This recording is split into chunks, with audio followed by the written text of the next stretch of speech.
One word to describe Jeff. Committed. In the good sense, not in the sort of funny farm sense. That fateful night, the car was stalled upon the railroad track. I pulled you out and we were safe, but you weren't running back. Teenage Attitude.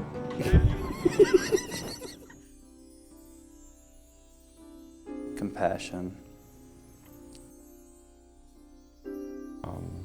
One of the things about Jeff is that he is so giving and gives and gives and gives, and maybe to a fault sometimes. Jeff has one of the biggest hearts of anybody that I've ever known. And he gives his heart and opens his heart so freely. Jeff had always had a little daydream thing that he wanted to get a bunch of guys together and get tricked out in drag. And this occupies a place of honor in my living room. Jeff is just one of those people that will immediately put you at ease. Jeff's helped us to know that the music that we sing goes beyond just the concert. We've been able to give voices to people who normally wouldn't have the courage to speak up for themselves. I write and arrange a lot of music for the chorus. And when I came back, one of the first things that Jeff did was ask me for an arrangement. And it showed me that he trusted me and that he had faith in me. He was very responsible for seeing something that I was able to do and pushing me out there and giving me an opportunity. And it was a joy. He has challenged us as individual singers and as a group to become better, to strive for more, to sing more complicated pieces, to be willing to take those challenges on, to sing music that we wouldn't normally sing sometimes, and sometimes to tackle issues and topics that we wouldn't feel comfortable singing normally. We did a composition a little while ago called Alexander's House. And we did it to, huge acclaim at gala, and, for all of our audiences just absolutely loved it. And when we started rehearsing that, I hated it. I just had no interest in singing it whatsoever. And I told Jeff that directly. I said, please don't make us sing this at gala. It's just a horrible piece. And he was very calm, and he just said, just give it a chance. Let's get it on stage and see what you think at the end. Every time we sang that piece at a concert, I cried because I just fell in love with it. He's like a wizard.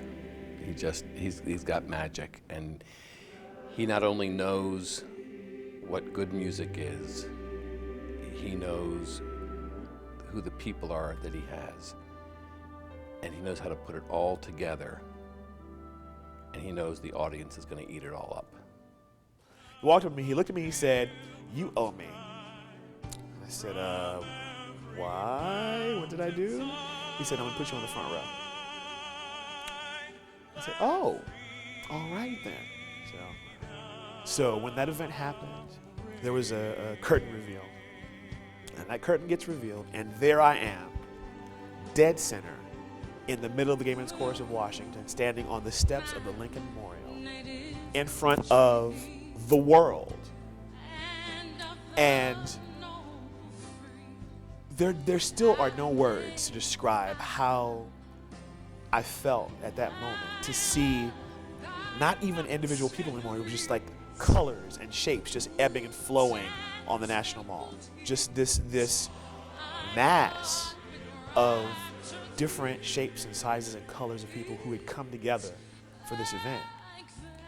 I didn't know whether to laugh or to cry. I was kind of frozen for a second until we started singing. But if it wasn't for him, I never would have had that opportunity. And on a larger scale, if it wasn't for him leading this chorus, I wouldn't have had the opportunity to be an out and proud gay man of color in Washington, D.C. Jeff took a really good chorus and made it a great chorus. What I've learned from Jeff, I think the most important thing is that doing anything less than my best is absolutely not acceptable. Our game is much higher now, and I think it's because Jeff has pushed us all there. It's very hard to think of GMCW without Jeff Berman being a part of that thought process. You know, everything from commission pieces to every rehearsal, every concert, seeing him in the pit, having him teach, not only just kind of give us the music, but also teach us how to go in and how to learn to be better singers and better performers. It's going to be hard for the chorus. I mean, he's been such a big part of it for a long time, but he's also leaving behind this really great history and this really great foundation. It's just going to be under a different direction. What of Jeff will remain? The music. The music. He's taught me so much about singing.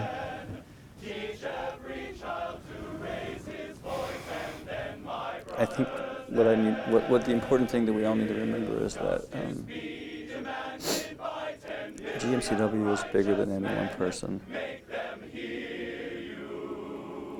And if we as an organization fail because one person leaves, then we're not strong enough.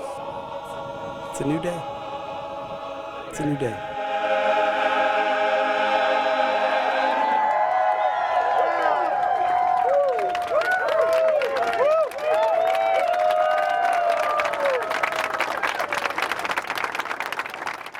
And say to those who blame us for the way we chose to fight, that sometimes there are battles which are more than black or white. And I could not put down my sword when justice was my right. Make them hear you. Make them hear you. And they've heard you.